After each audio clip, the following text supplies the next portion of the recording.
Karma Rental Shop, the grooming villain. In my memory, Chairman Park Sung-jin was always wrapped in a dazzling light. I lost my parents early and was passed from one relative's house to another, and he was the benefactor who sent me living expenses every month, bought me meat on holidays, and listened to my worries about school. He always told me, "You're a special child. I'll be your wings." The envelopes of money he held out were salvation, and the private physical contact that sometimes took place in a dark car or a quiet country house in return, I believed, was an expression of gratitude. No, I had to believe that. He was a saint and I was a child in his debt. It was only past the age of 30, thanks to therapy I happened to begin, that I understood the hand he had extended was in fact a blade eating away at my soul. My counselor diagnosed my chronic insomnia and my extreme anxiety in relationships as post-traumatic stress rooted in that special relationship of the past. At first I denied it. He was my sponsor. Thanks to him, I graduated from university. But as the sessions went on, it became clear that what he had done to me was textbook grooming and sexual abuse. He had used my poverty and loneliness as bait to buy my dignity at a bargain price. Understanding came back to me as pain. I thought treatment would make things better, but once the dam broke there was no holding it. Now the mere sight of Park Sung-jin's face made my chest close up and my whole body shake. What was more wretched was that others who had been sponsored children like me still revered him as a saint, still packaged what had been done to them as a lucky special experience.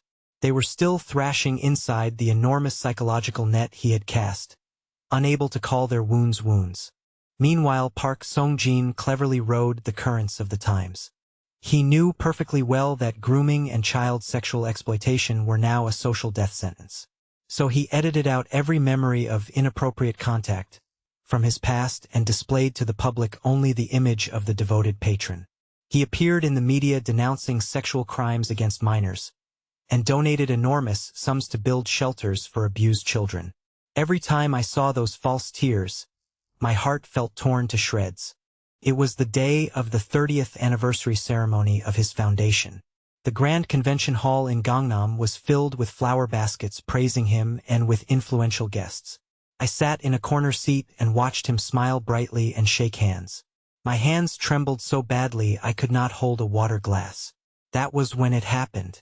Out of the dark shadows by the back door of the banquet hall, a man with a worn leather bag walked slowly forward.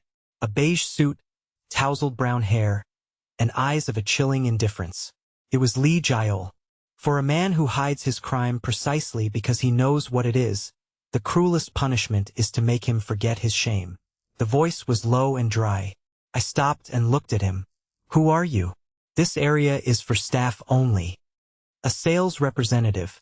Come to settle the value of the tears you have shed.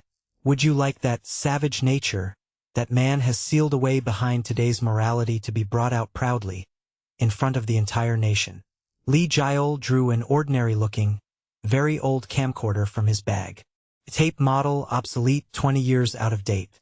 "This is the chronicle of savagery. Film that man with it." The instant the lens captures him, Park Sung-jin's sense of self will be forced back 20 years, to the days when he was the confident predator who handled children with money. He will forget that he is now a man approaching 70, and that this is the year 2026, when such crimes are treated without mercy.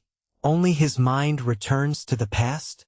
Yes, he will believe that the audience gathered here are the cowardly accomplices of the past, the ones who treated his crimes as something that simply happens.